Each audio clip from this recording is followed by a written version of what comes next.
Assalamualaikum warahmatullahi wabarakatuh. Kali ini kita ke ujung barat Pulau Simelu, tepatnya di Kecamatan Alavan. Ini berjarak 100 km dari kota Sinabang.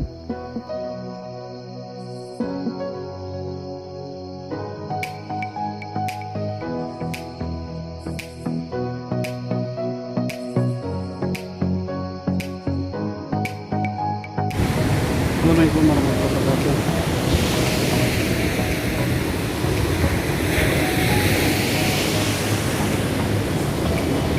Ini namanya Batu Alavan.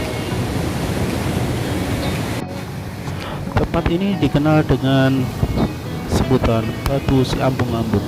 Ini terletak di Desa Lubuk Baik. Ada yang menyebutnya The Floating Store.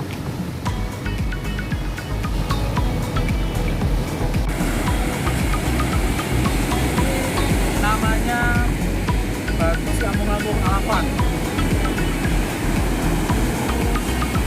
Terus ini dia.